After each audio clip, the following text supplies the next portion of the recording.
So last lecture we talked about minor losses. So minor losses are characterized by a loss coefficient, KL. In this class, we're going to use the table that I've posted on Learn to get this loss coefficient. Yeah, in the real world, you'll use manufacturer data, or you'll characterize this yourself if you need to use this. So in general, this loss coefficient depends on a lot of different things. So we're taking a very simplified approach in this course where all these different components are just characterized by some sort of coefficient. We also talked about pressure in units of head or pascals. So they're kind of equivalent units. They're used interchangeably in fluids. So a lot of pump curves, for example, are given in meters head versus pascals, because like a centrifugal pump might be asked to move different types of fluids like water, oil. So those have different densities. So it's not as useful to supply a pressure differential. It's more useful to supply a head that you can then convert with a given density to a pressure differential. We also talked about flow rate measurement with orifice plates and venturis. Those are just two common types, but there are many types of flow rate measurement. There's a whole industry around flow rate measurement with low losses. So are there any questions about minor losses that maybe you've thought about since last lecture?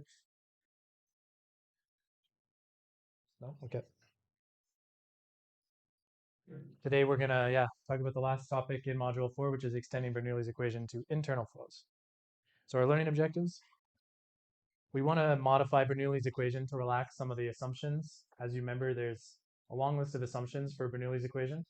Some of them are quite restrictive, so we're going to take away some of the more restrictive ones so we can make more use of this equation. And we're going to calculate pressure drop in a piping system and calculate pump head in a piping system.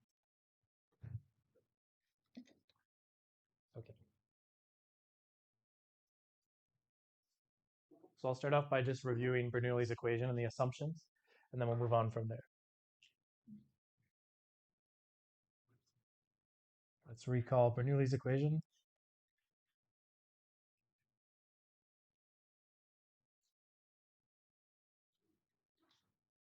So under the assumptions of Bernoulli's equation, we have P plus 1/2 rho V squared plus rho G Z is constant.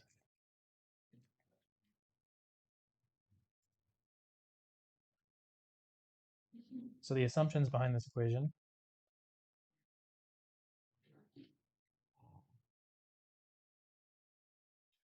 maybe you guys can help me list, what are the assumptions behind this equation? Yep. No external work. Okay, that's one.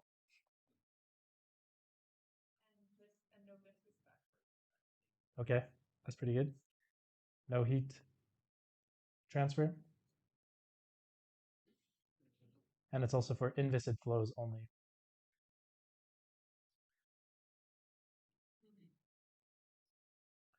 So that means no viscosity. So no viscosity means it's an ideal fluid in the sense it doesn't have frictional effects. So it's kind of back to the high school physics. We neglect friction, kind of assume ideal things. Okay, so that's good. There's three more. Yep. So a steady state, right?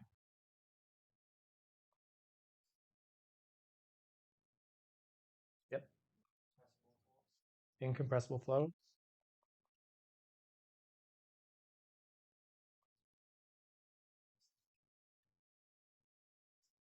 The last one.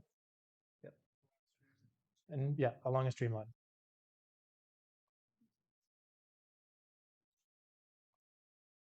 So not only is Bernoulli's equation for our ideal frictionless fluid, it only applies along a streamline in an ideal frictionless fluid. So it's heavily restrictive, but nevertheless, it starts telling us about how energy is conserved in a fluid.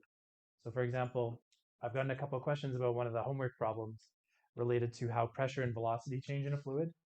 So it's counterintuitive, but when velocity in a fluid goes up, pressure goes down. So this is one of the mechanisms by which a wing creates lift.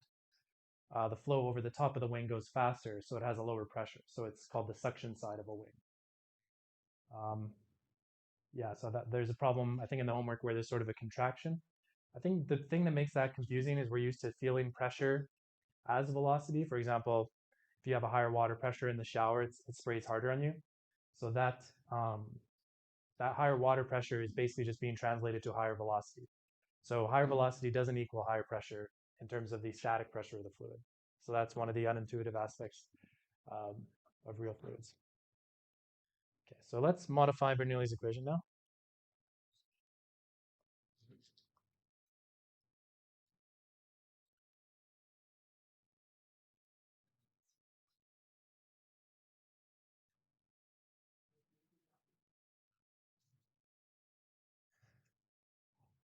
So the main modification is that we're going to consider sort of an averaged Bernoulli's equation. So it's averaged across the pipe cross section.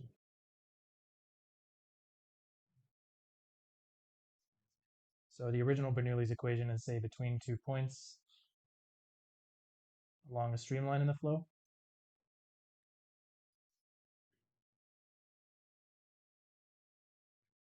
So BE means Bernoulli's equation. The modified Bernoulli's equation is going to be for flow through a pipe.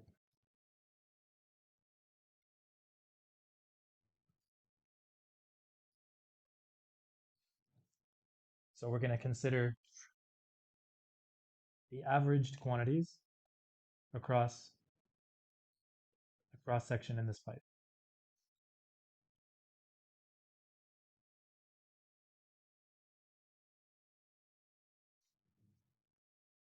So as we know, the highly turbulent flow through pipes, the streamlines can do all sorts of stuff as they make their way through this pipe.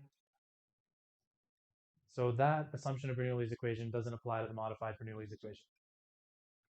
So this is a common misconception. So it's not like there's a whole bunch of different streamlines that pass through this cross section on their way through the pipe.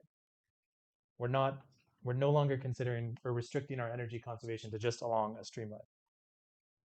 We're also going to incorporate some viscous effects. So in the past two lectures, we talked about different sources of pressure losses. Those are basically the main, we've characterized the entire viscous effect in a pipe now. So we can account for that in the energy loss because we know where some of that energy is going, or most of the energy is going to these viscous losses. Okay, so I'm going to give you the modified Bernoulli's equation here, and then we'll talk about the different terms. So the equation is this. P1 plus 1/2 alpha 1 rho V1 squared plus rho G Z1 plus delta P from a pump is equal to P2 plus 1/2 alpha 2 rho V2 squared plus rho G Z2 plus delta P losses.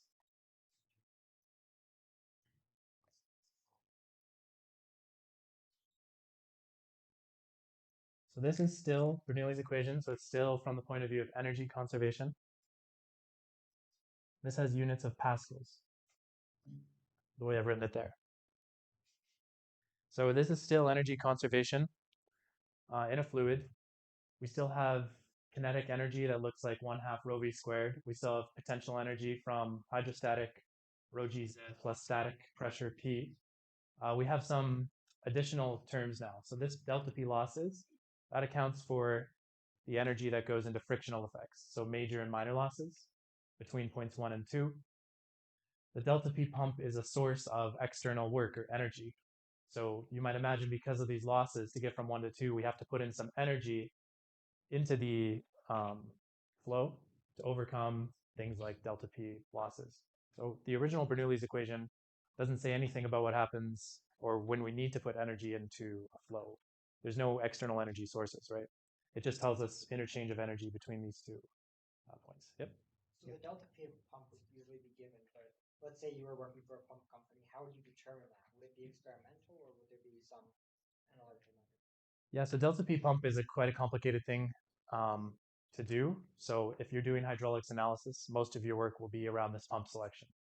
So for your projects, the delta P pump is something that I'm just asking you to provide, so you can just tell me what the delta P of pump is. I think in fluids too, you'll look at pump curves and pump selection. The reason that delta P pump is complicated is because the pump head depends on the flow rate.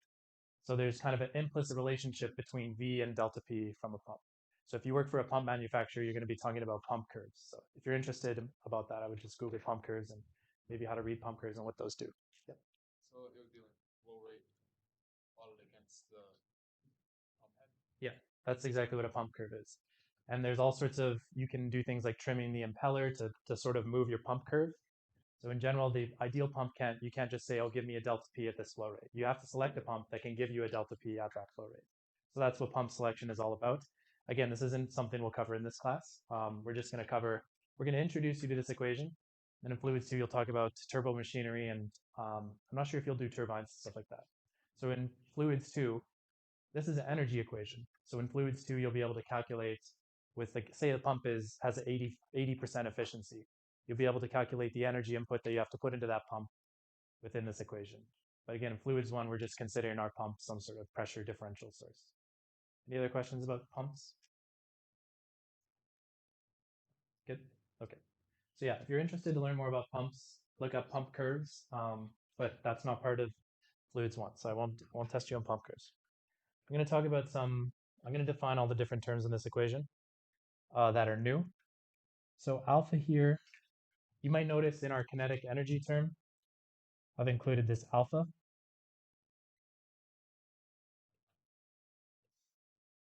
Something else that I want to emphasize again is that these are averaged.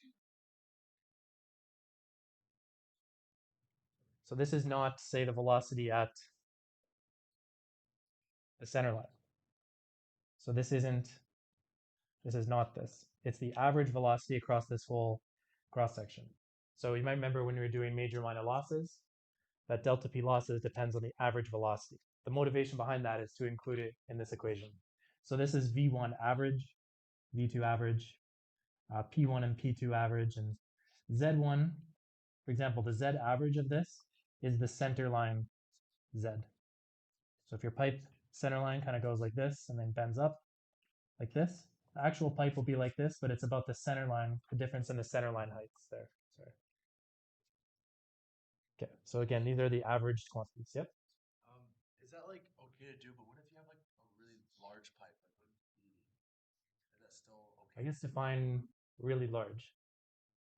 Diameter as like we're a few feet diameter pipe. Yeah, so that's getting into ducting now. So I wouldn't say over, these equations are applied maybe up to give you a sense of like the hydraulics calculations people would do in industry, maybe up to like 48 inches diameter pipe, which is a few feet, even further past that a little bit.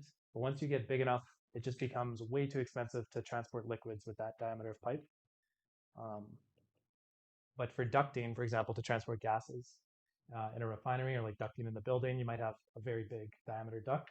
The analysis will actually be relatively similar to this. So the averaging is still okay, but there definitely are situations in industry where you won't be able to use this equation, or you'll have like your delta P losses might not be the form that we talk about here, that sort of thing. So it gets much more complicated than everything we cover in this class. Any other questions about this? Okay. So I'm going to talk about alpha now because this is important. This is something that goes in our kinetic energy correction. So alpha is called the kinetic energy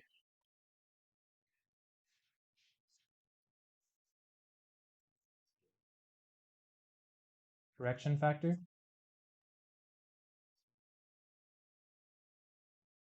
The reason we have a correction factor on the kinetic energy is because the average of 1/2 rho v squared from the original Bernoulli's equation is not 1/2 rho v average squared. So the average of the squared quantity over the cross section isn't just so the average of this comes down to the average of v squared, right? So the average of v of the squared velocity. So again, that velocity is a profile.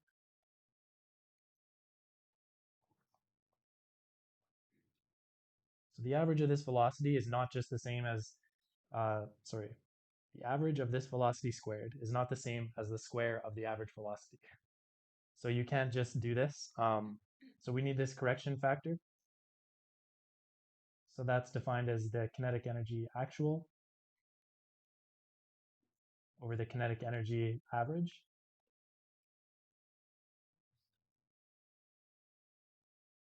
And it is this integral.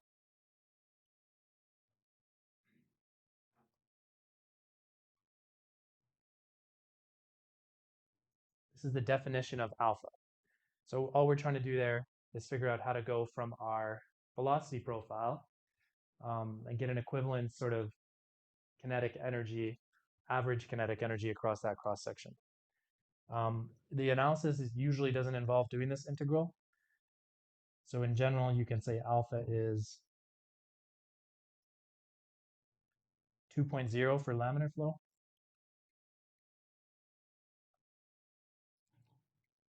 And 1.05 for turbulent flow.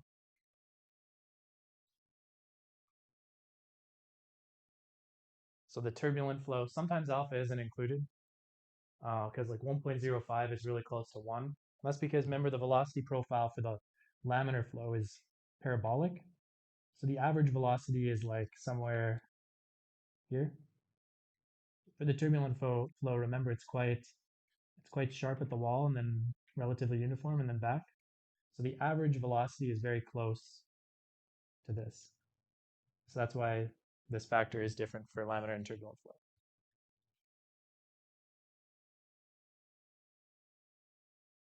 Okay. Any other? Yep. Okay. Was it v as a function of r, or was it v times r? V is a function of r. Yeah. Because this has to be dimensionless. Any other questions about the alpha?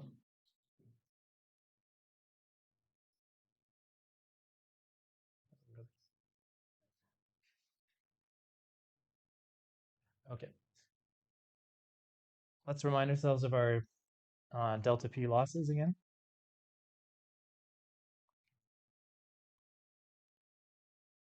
So between 2 points in our piping system, the delta P losses are our major losses.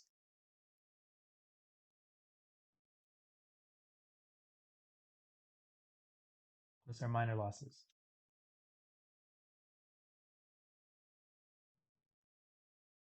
So that's the sum of F L over D rho V average squared over 2 plus the sum of KL rho V average squared. So it's these. The reason that these are sums is because in our piping system, we might have different diameters, we might have different friction factors. This equation can actually get us between 2 different diameters and 2 different parts of our piping system. But in order to move between those 2 parts, we have to consider all the different major losses between there and all the different minor losses. That will become a little bit more clear when I do the example I'm going to do today. I'm going to give you the extended Bernoulli's equation and the losses also in head form. So in head form,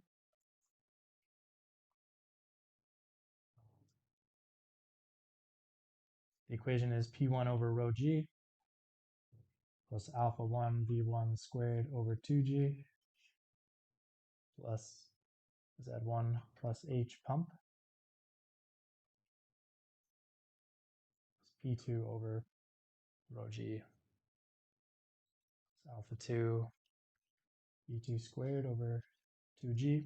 So all we've done is just divide the whole equation by rho G plus HL.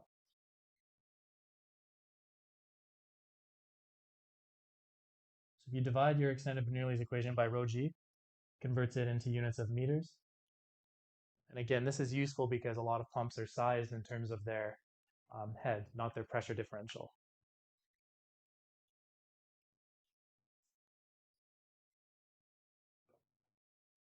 HL here is, in the head form, it's HL equals sum of FL over D, B average squared over 2G.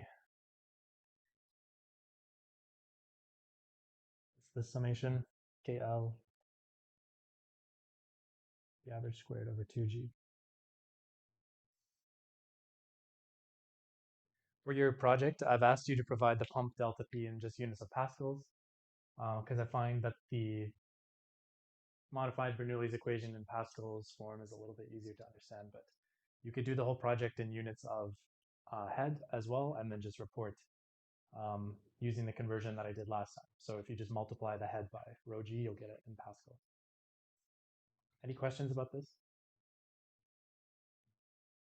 Okay, so this equation is definitely best illustrated with an example. So you have some, I believe, 2 practice problems in your homework, and I'm going to do one now. So the example is calculate the required pump head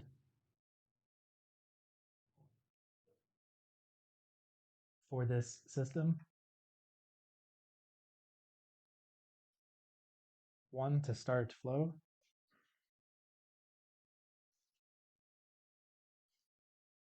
and 2 to sustain flow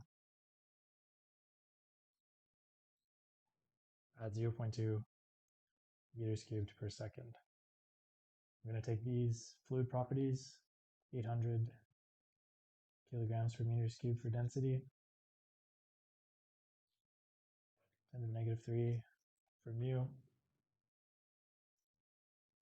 And we're going to say this is, I think this is for cast iron piping, so 0.2 millimeters for surface roughness.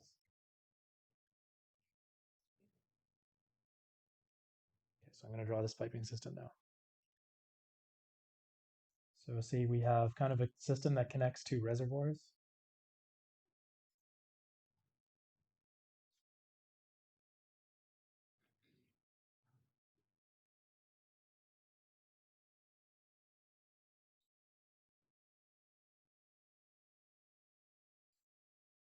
So these are 2 tanks or 2 raw water reservoirs or something like that. There's a pump placed in between them.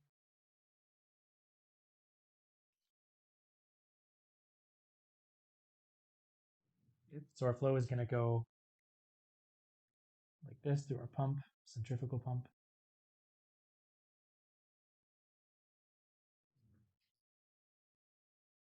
Give some lengths and stuff. So this first section, we're going to say that has a length of 10 meters and a diameter of 0.5 meters. Second section, we'll say that has a length of 50 meters, a diameter of 0.25 meters.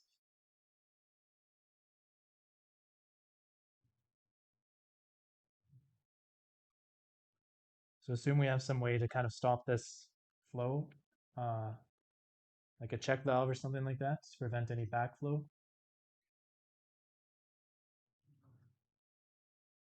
Okay, I think I've given, that is just the problem statement there. Okay, so we have 2 reservoirs with a pump in between.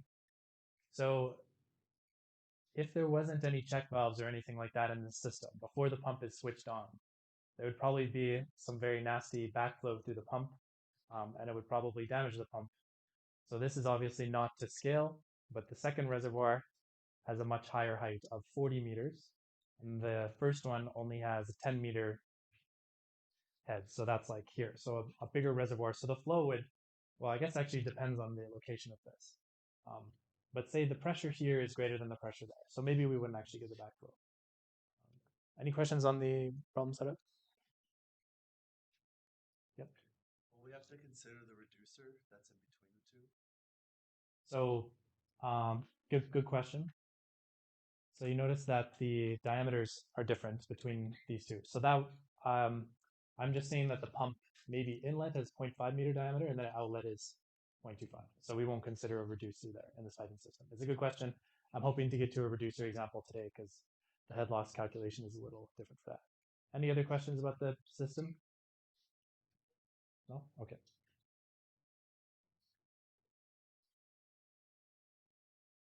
So the first case I said to start flow.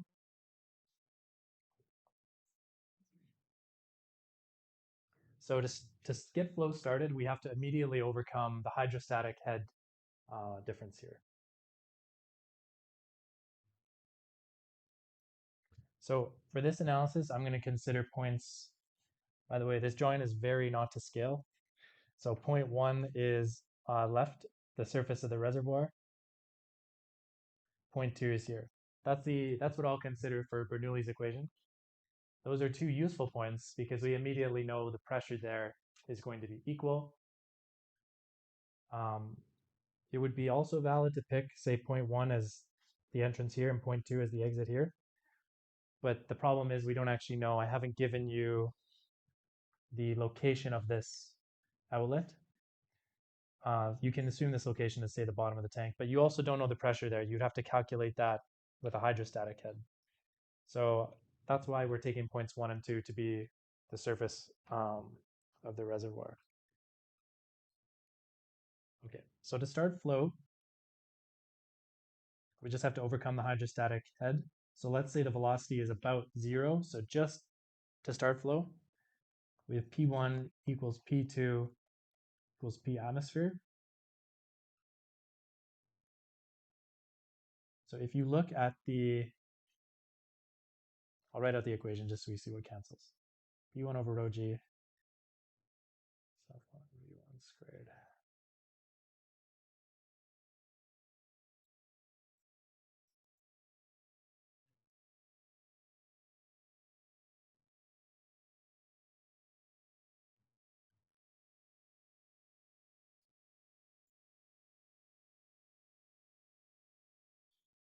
Okay, I said to start flow, we assume V is 0.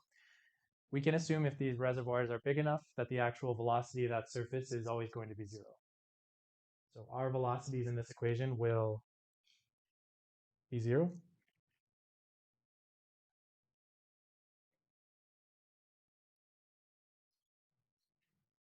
This is a common assumption made for reservoirs. So if you see a reservoir, you can assume usually that the surface of the reservoir has 0 velocity.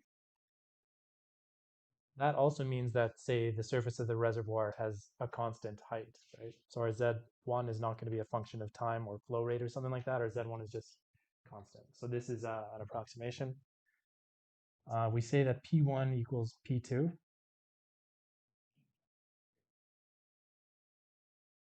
So those will cancel. So we get pump head is just Z2 minus Z1 plus the head losses. So far, I haven't made any assumptions specific to just starting the flow here.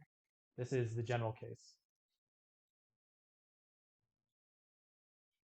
This just makes sense, right? So if you have a pump between two reservoirs, you have to overcome any head differences plus any energy losses from friction in the system. That's all this equation says. So just to start flow, right before the flow starts, there's no flow motion, so we don't have any head losses yet. So the head loss will be 0. So to start flow, we just need to overcome the hydrostatic head. So if you think at 0 flow rate, you have 0 head losses because everything in the head loss is multiplied by V squared. That being said, once you start flowing, to increase the flow rate past there, you have to start overcoming those head losses. So that's what the second part of this question is.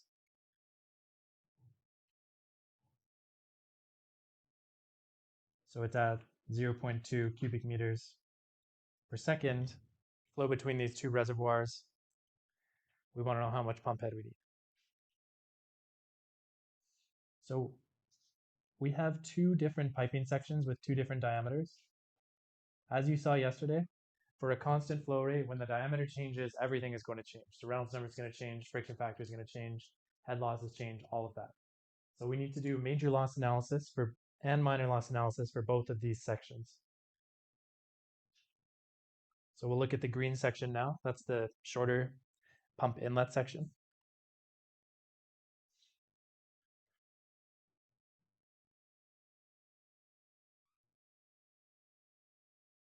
So I'm going to draw the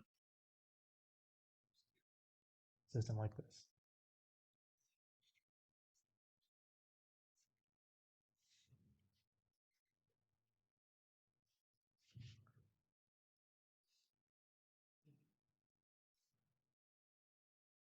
Okay, so I have it all worked out basically how to determine the friction factors, major losses, and stuff like that. But I don't want to just plow through that because it's going to take a long time if you guys don't actually need that. So maybe we can, let's see, how should we do this? Show of hands if you're confident how you would calculate the friction factor for these two sections. Okay, people are feeling pretty confident. Maybe after the tutorial yesterday, where I made you calculate it like a billion times, you guys are good with flow rate or friction factor calculations. I'll kind of give you the summary notes here of how you calculate this. But the hard part of this is figuring out the minor losses, where it goes where, and how to use the equation. So I want to focus on that. So in the green section, we get an average velocity of 1.02 meters per second. Gives us a Reynolds number, 408,000.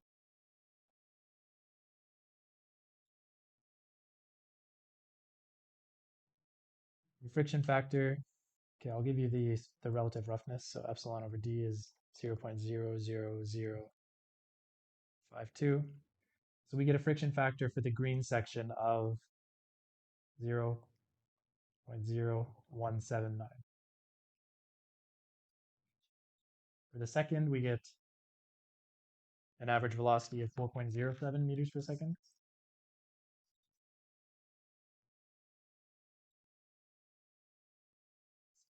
So both of these are fully turbulent Reynolds numbers.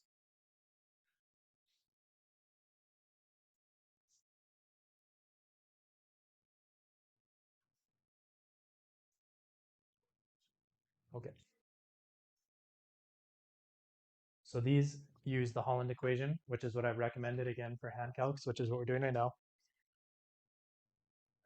I don't want to skip through this if there's any like confusion still about calculating the friction factor. Yep. Hmm. Yeah, sorry. So it's flow over area.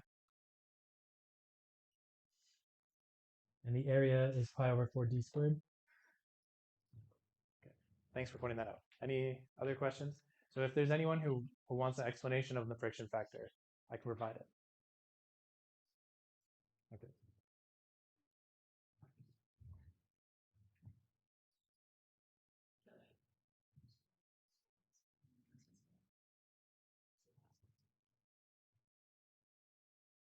So let's apply our modified Bernoulli's equation now to calculate the pump head.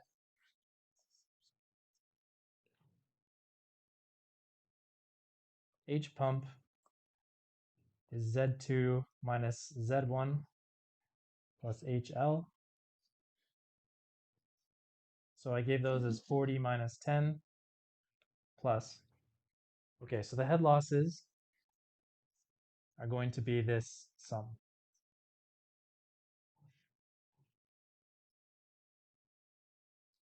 FL over D, V average squared over 2G plus the minor losses.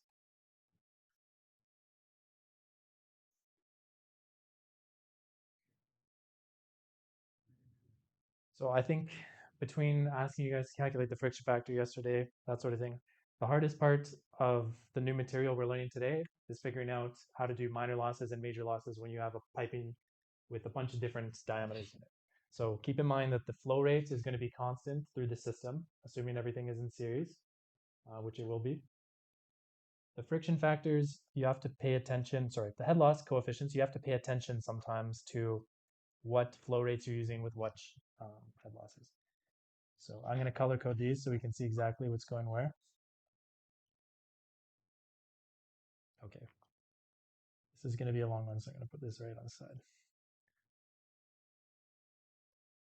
Okay, so we need, for the green section, FL over D, 0.0179. Instead, the total length was 10 meters. Diameter 0.5, 0.05 squared. Right? So that's our head losses in our green section of pipe, aka the pump inlet section. So that's just the head losses here. from the major losses. We'll do minor losses in a sec. Now we need the major losses from the second section of pipe. So that's 0.0202, 50 over 0.25.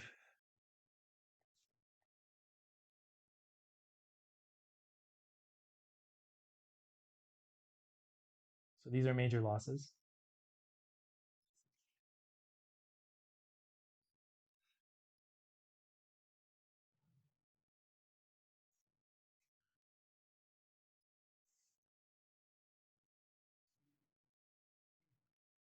Any questions on the major losses there?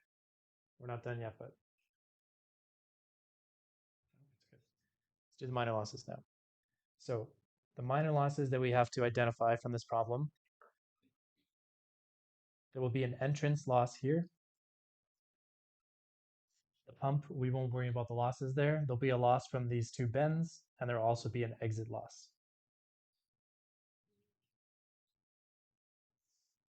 So the minor loss from the entrance occurs in the green section of pipe. That will have a minor loss of 0.5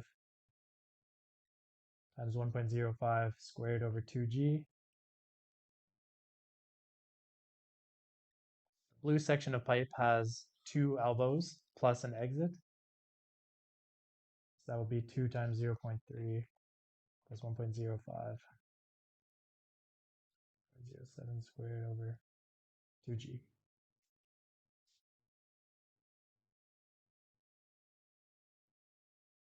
So those are the minor losses. I'll explain where I get these numbers from in a second.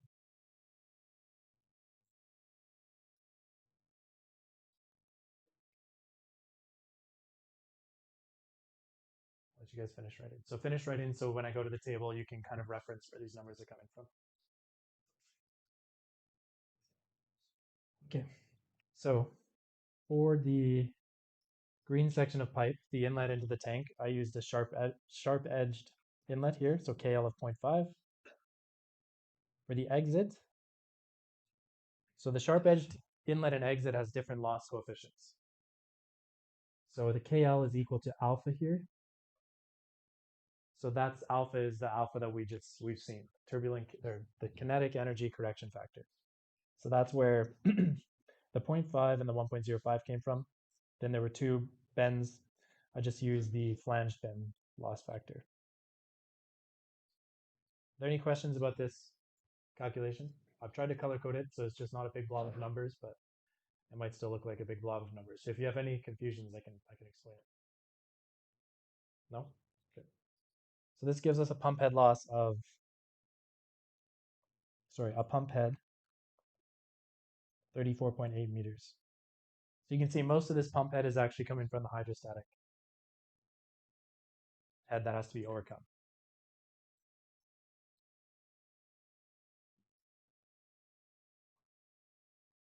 Okay, so we're going to do, if you understand what I've done so far, which I'm worried that you don't because no one's asking questions anymore, that's good. There's one sort of tricky thing that needs to be accounted for, again, is when we have contractions or reducers or expanders. We need to know how to do those calculations.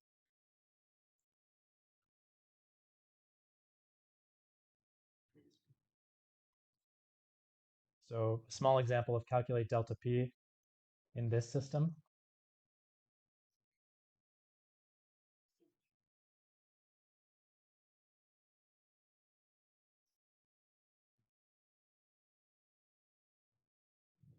So let's assume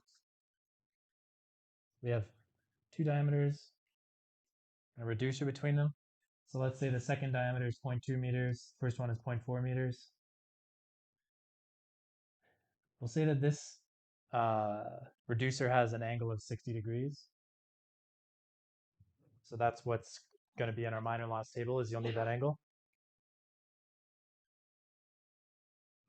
Again, very not to scale. We'll say the length is something like this, 100 meters.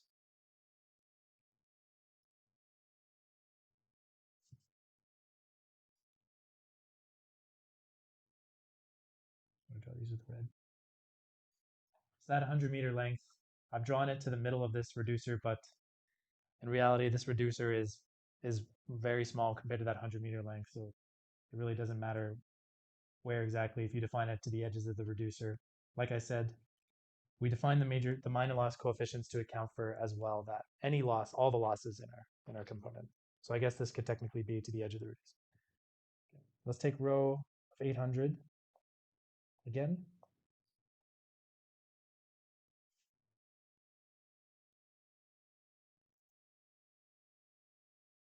We'll take a volumetric flow rate of 0.5 meters cubed per second. We'll take smooth pipe. So that means epsilon is 0 when you see smooth pipe. Okay. So we get an average velocity of v dot over a again of 3.98. We get a Reynolds number of 1.2 million. Then we get a friction factor of, sorry, this is for the left-hand side pipe. Let me color code this again.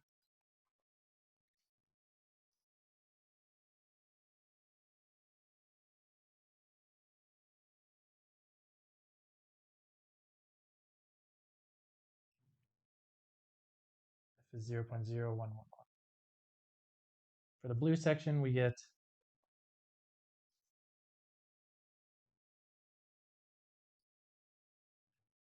these quantities.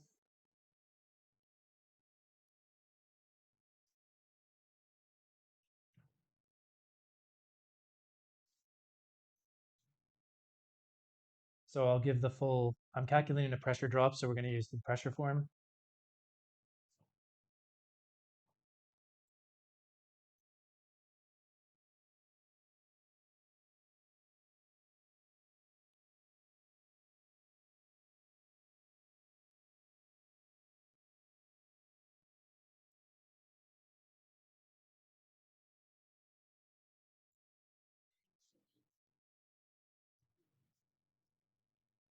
Okay, so to catch up.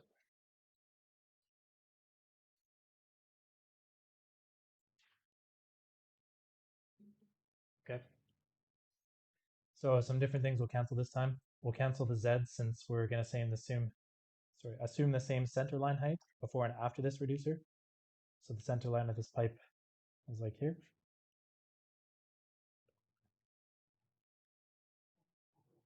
We're also going to assume we don't have a pump in this section. So I'm just going to go for the pressure differential between points 1 and 2.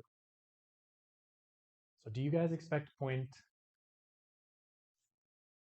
again, 1 is here and 2 is here. So do you expect point 2 to have a higher or lower pressure than point 1?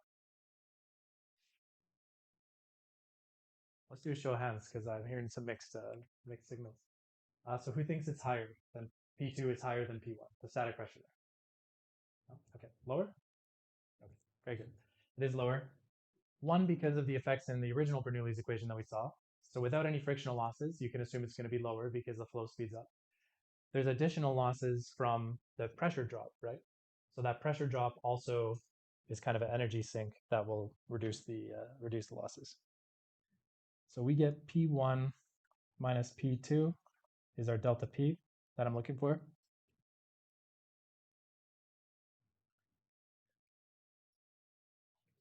So that's 1/2 alpha 2 V2 squared. Sorry, alpha 2 rho V2 squared minus 1/2 alpha 1 rho V1 squared.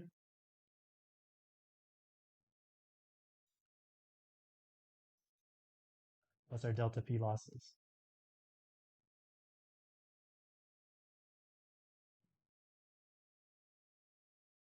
So what is alpha 2?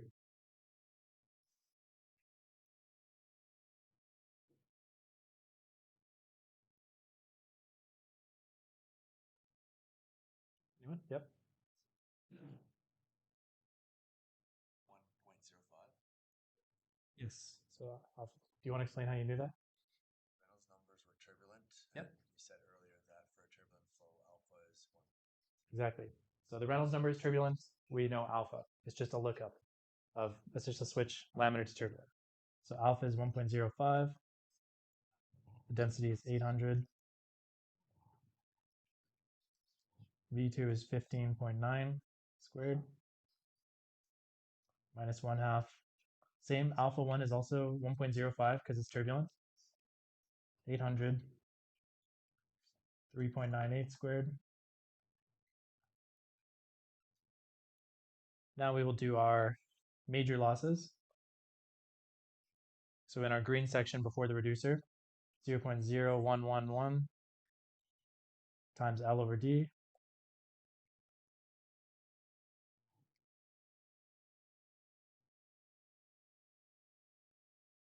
(800) times 3.98 squared.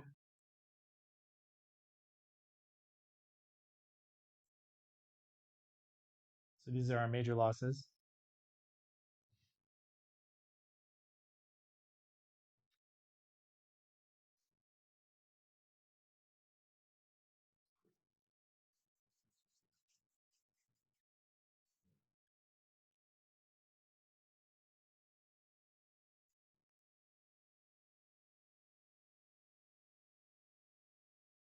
Major losses.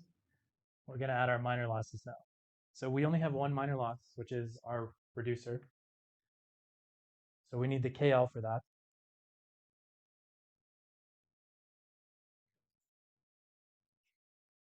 It's at the bottom here. So our contraction is, what did I get? I think I gave 60 degrees. So our contraction is 0.07. The important thing that I'm drawing your attention to with this question is it's confusing. Which velocity do you actually assign to?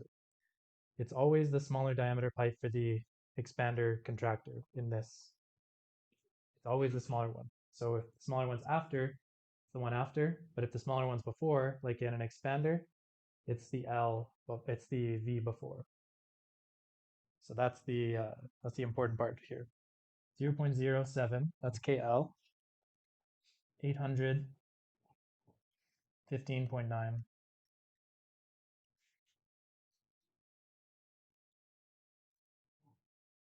So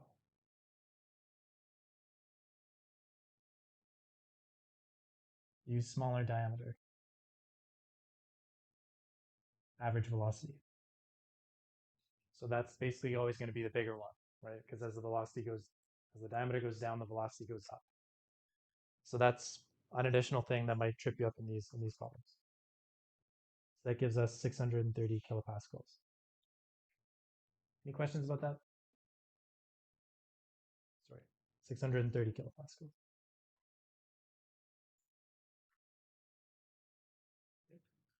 I would like having a header effect.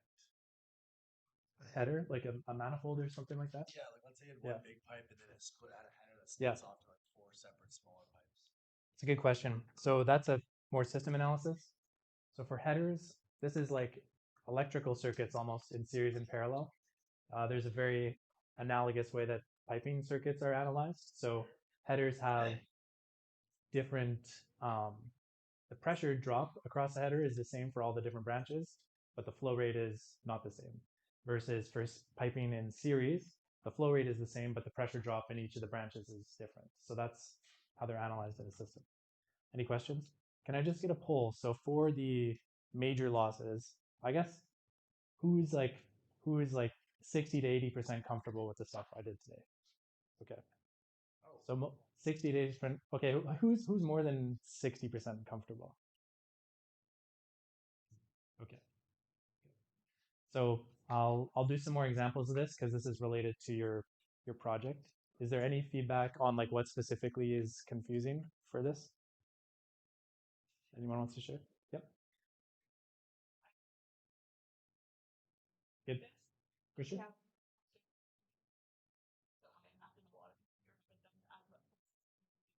No worries. So maybe the major loss practice helped yesterday in the tutorial. There's 2 practice problems that will more than prepare you for the use of this equation in your homework. Yep. One thing that's kind of confusing at times is like we put our range for laminar and turbulent for our Reynolds numbers. Yep. Relatively small compared to a lot of the Brown numbers that it calculates. Yeah. So sometimes you kind of second guess, like, oh, is that the right number? Because like for turbulent, it's We not- haven't seen a lot of laminar examples. Yeah. Okay. I'll try and do, there's an example I think in your homework with the laminar case. So yeah, the homework basically covers all the bases there. But thanks for the feedback. Have a good weekend, everyone. Thank you.